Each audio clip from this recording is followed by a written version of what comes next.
berkumpul di tempat ini dengan tubuh yang penuh selamat. Dan saat ini kita akan memulaikan pelajaran kita dengan belajar tentang sejarah gereja. Sejarah apa? Sejarah gereja. Nah, sebelum kita mulaikan daripada pelajaran kita akan masuk dalam ujian dan nanti Bapak akan pimpin dalam doa. Silakan Silvani. Baik teman-teman, silakan untuk berdiri. Kita dalam ujian hari ini 1, 2, 3. Hari ini hari yang berbahagia dan Tuhan.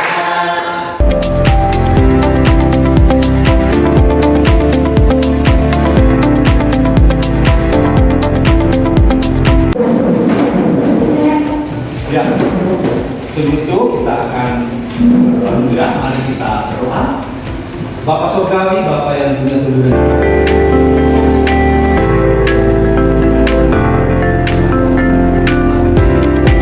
Doa di dalam nama Tuhan kami Yesus Kristus. Haleluya. Amin. Baik, shalom semua. Shalom. Sama hari ini kita akan belajar tentang sejarah gereja, yaitu sejarah gereja dalam ilmu teologi dan kedua pengertian manfaat dan pentingnya. Nah, perhatikan di sini. Tentunya kalian sudah tahu apa itu sejarah gereja dalam ilmu teologi. Di dalam sejarah gereja kita tahu bahwa kita mempelajari bagaimana di dalam gereja itu banyak ajaran-ajaran. Tentunya ajaran apa yang kita dapatkan di situ? Tentunya kita semua di sini mempunyai latar belakang gereja masing-masing. Dan di dalamnya ada namanya doktrin. Apa? Doktrin. Apa itu doktrin? Dika, apa itu doktrin? Pengajaran. Apa? Pengajaran. Pengajaran. Di dalam gereja itu ada pengajaran. Apa Immanuel? Pengajaran. Pengajaran. Jadi sejarah gereja dalam ilmu teologi. Apa yang akan kita dapatkan di sini? Tentunya mempelajari tentang teologi berarti kita mempelajari tentang Tuhan.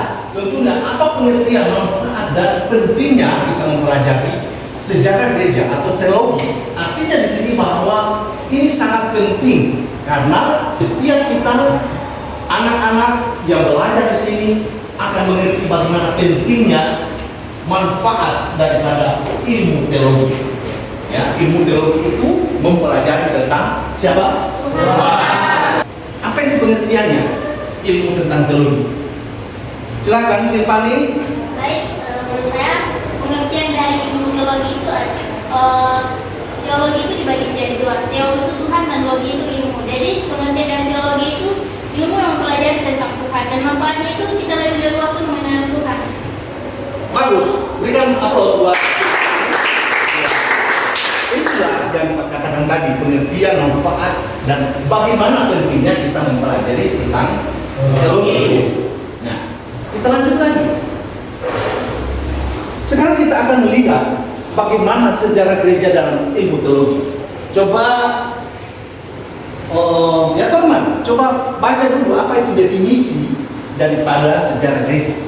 Definisi dari sejarah gereja adalah studi tentang perkembangan dan pertumbuhan gereja Kristen dari zaman apostolik hingga saat ini. Siap. Oke, terima kasih. Jadi bagaimana definisi sejarah gereja itu adalah apa? Apa dikatakan? Studi tentang apa? Perkembangan dan pertumbuhan gereja Kristen dari zaman apostolik hingga saat ini. Dari zaman apostolik sampai saat ini, ya. Jadi kita mengerti bahwa bagaimana pertumbuhan gereja pada zaman gereja mula-mula. Ada yang tahu di mana gereja mula-mula? Gereja mula-mula itu di mana? Antioquia. Itulah gereja mula-mula yang pertama kali kita lihat bahwa di sana adalah pertumbuhan gereja. Siapa yang dimaksud gereja itu? Kita. Gereja itu adalah orang, bukan gedungnya. Jadi ada satu lagu yang mengatakan apa?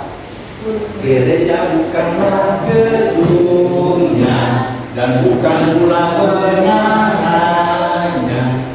Bukalah pintunya, lihat di dalamnya. Gereja adalah orang-orangnya.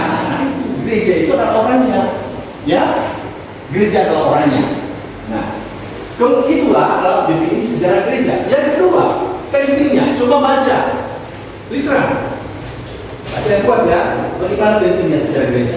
Pentingnya sejarah gereja membantu kita memahami bagaimana gereja Kristen berkembang dan berubah sepanjang waktu. Nah, pentingnya sejarah gereja membantu kita memahami bagaimana gereja Kristen berkembang dan berubah sepanjang waktu. Jadi gereja dari zaman ke zaman itu berubah. Ya, kita lihat dari gereja mula-mula berubah, ya, bukan berubah. Jadi dari masa ke masa itu perkembangan gereja itu sangat pesat. Ya, jadi kita melihat di dunia ini ada 3 gereja besar yang kita tahu, gereja yang ada. Ada yang tahu gereja apa saja? Satu, gereja Ortodoks, kemudian Katolik, dan gereja Protestan. Di dalam pertumbuhan gereja, kita melihat di situ terjadi reformasi gereja, ya, reformasi gereja. Apa yang menyebabkan terjadi reformasi atau dikatakan pembaharuan? Apa itu reformasi? Apa itu reformasi? Pembaharuan apa? Pembaharuan. Nah, siapa yang kalian tahu tokoh reformasi yang ada di situ? Siapa? Martin Luther. Apa yang ditentang Martin Luther di pada waktu itu? Ya. Nah, di situ ada surat penghapus dosa. Dia menentang itu 95 dalil penjualan surat indulgensia. Ya, dan di situ muncul ada itu namanya trisola. Apa saja trisola itu? Satu, ya teman. Surat Fide. Ini 2. Sola fide, sola gracia, dan sola scriptura. Coba siapa namanya? Anton. Apa itu sola fide? Hanya karena iman. Manusia diselamatkan. Kemudian sola gracia. Coba Silvani, apa itu sola gracia? Hanya oleh anugerah. Dan kemudian ya teman, sola scriptura itu Hanya oleh kitab suci atau Alkitab. iya. Jadi 3 trisola yang muncul pada zaman reformasi pada waktu. Siapa yang membuat waktu itu? Martin Luther. Ya. Setelah itu apa? Pengertian sejarah gereja. Perhatikan di sini ya. Sejarah gereja adalah catatan tentang peristiwa. Tentunya di dalam gereja itu ada satu peristiwa, ya. Peristiwa dan di sini juga ada apa? Tokoh-tokoh dan perkembangan gereja Kristen dari zaman ke zaman. Nah, lihat, perhatikan di sini. Perhatikan tokoh-tokoh yang muncul pada gereja, pada peristiwa tentang gereja itu, catatan sejarah gereja. Kalian tentunya sudah tahu tokoh-tokoh yang ada di dalamnya. Di dalam gereja Katolik, yang kalian tahu pemimpin terbesarnya siapa? Paulus. Kalau di dalam Protestan itu namanya apa? Pendeta. Pastor. Ya, bahasa Inggris sebenarnya pastor. Pendeta kalau bahasa Indonesia. Ya. Dan juga kita lihat di situ tokoh-tokoh yang ada pada zaman itu. Tentunya di dalam tokoh-tokoh gereja khususnya Protestan itu, yang kita lihat di situ yang sangat-sangat nominal atau sangat-sangat berkembang pada waktu itu, tokoh siapa namanya? Yang memperjuangkan reformasi itu siapa? John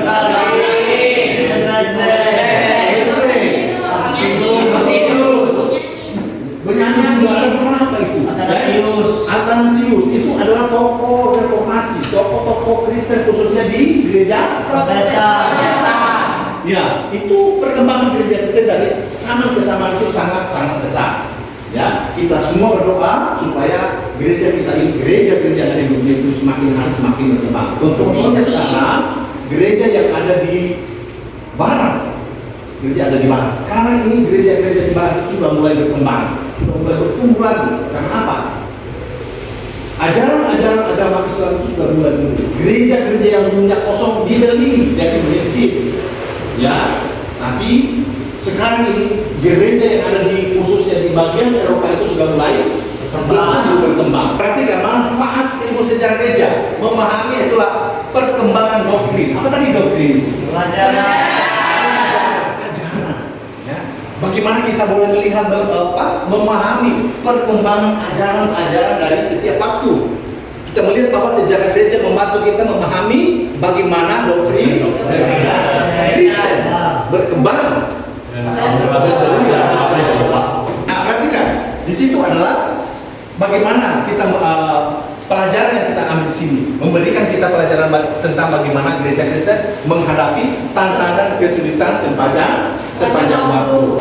Ini juga kesimpulannya. Perhatikan. Silvani coba baca yang sejarah gereja itu. Baik, kita membaca sejarah gereja. Sejarah gereja adalah studi tentang perkembangan dan pertumbuhan gereja Kristen dari zaman apostolik hingga saat ini. Pengertian dan manfaatnya. Sejarah gereja membantu kita memahami bagaimana gereja Kristen berkembang dan berubah sepanjang waktu, serta mengambil pelajaran dari pengalaman-pengalaman. Ya, terima kasih. Ya, di akhir daripada pelajaran kita hari ini bagaimana studi tentang perkembangan dan pertumbuhan gereja Kristen dari zaman apostolik hingga saat ini.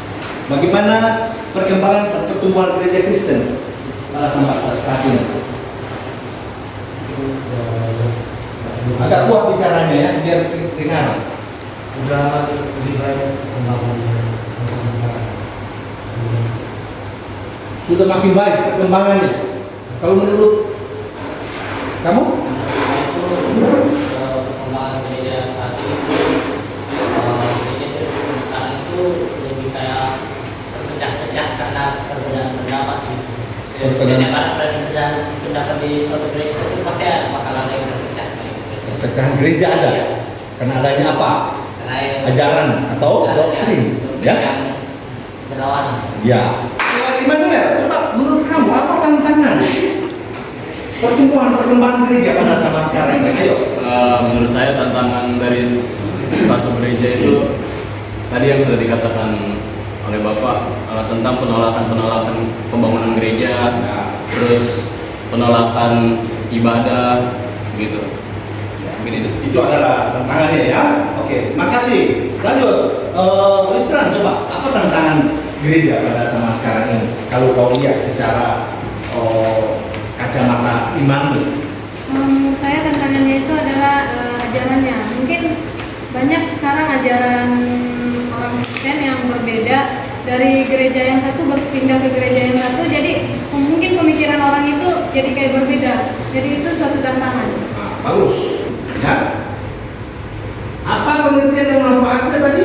Sejarah gereja membantu kita itu apa? Memahami bagaimana apa? Gereja Kristen berkembang dan berubah sepanjang apa? Sepanjang waktu. Serta mengambil pelajaran dari pengalaman masa lalu. Tentunya kali ini punya pengalaman, ya. Pengalaman masa lalu ada? Waktu kau masih kecil, waktu kau masih bayi, masih umur 4 tahun, 5 tahun, punya pengalaman kan? Punya pengalaman. Demikian juga gereja punya pengalaman pada pertumbuhan gereja pada masa lampau dan sekarang ini beda kan? Beda. Di zaman Bapak dengan zaman kalian sama atau tidak? Beda. Tapi kita sekarang bagaimana? Kita makin canggih, praktis. Ya, memberitakan firman Tuhan bisa kalian tidak? Bisa.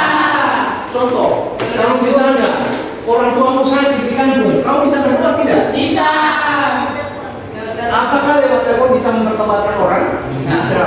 Bisa. Kalau kamu handphone itu saja, jangan sampai gunakan handphone dengan hal-hal yang tidak benar. Nah, itulah dari pelajaran kita hari ini, ya, kita sudah banyak belajar. Tadi kita sudah belajar tentang sejarah gereja dalam ilmu teologi, kemudian pengertian manfaat pentingnya daripada gereja. Sampai sini. Ya, ada yang setelah itu tadi ada lagi yang mau bertanya, silakan. Mengapa Trisola dapat menjadi satu? Apa? Mengapa Trisola dapat menjadi satu? Mengapa Trisola menjadi satu? Tri itu kan maksudnya tiga ya? Bukan berarti satu itu. Trisola itu muncul Trisola, tiga itu bukan berarti disatukan, tapi di situ di mana bagaimana itu menjelaskan. Bilang sola ide hanya karena iman. Iman kita kepada siapa? Hanya karena anugerah. Kita diselamatkan hanya karena anugerah. Siapa tidak mengatakan kita ini diselamatkan karena anugerah? Benar tidak? Benar. Kalau kita ini tidak ada anugerah daripada Tuhan, mau diselamatkan tidak? Tidak. Hanya karena anugerah. Sola apa tadi itu? Sola gracia. Gracia. Kemudian sola escritura. Dengan kau membaca Alkitab, apa kau bisa bertobat? Bisa. Ya, kita melihat saja 10 hukum Tuhan. Jangan. Itu mengingatkan kepada kita jangan melakukan suatu pelanggaran. Jangan. Nah, trisola itu dalam arti tiga. Trisola itu tiga. Kalau mengatakan tadi tritunggangan, kita bisa menjelaskan tritunggal. Satu kan? Itu namanya tri tetapi satu. Itu tentang apa itu? Kamu bisa jelaskan? Tritunggal. Tiga, tetapi satu. Itu tentang siapa? Tuhan. Tentang apa itu? Tentang apa? Tentang apa? Kepribadian Tuhan, yaitu Bapa, Anak, dan Roh Kudus. Itu menjadi satu. Kalau kau bertanyakan tadi itu susah. Karena trisola dalam arti trisola itu kan ada di dalam dikatakan sola ide, sola gracia, dan sola scriptura. Bisa menjelaskan tadi adil sola scriptura tadi? Trisola tadi apa tadi? Pertama sola ide, kedua sola gracia, ketiga sola scriptura. Apa itu sola scriptura tadi? Nggak usah kasih tahu ya. Karena Alkitab. Sola gracia tadi apa?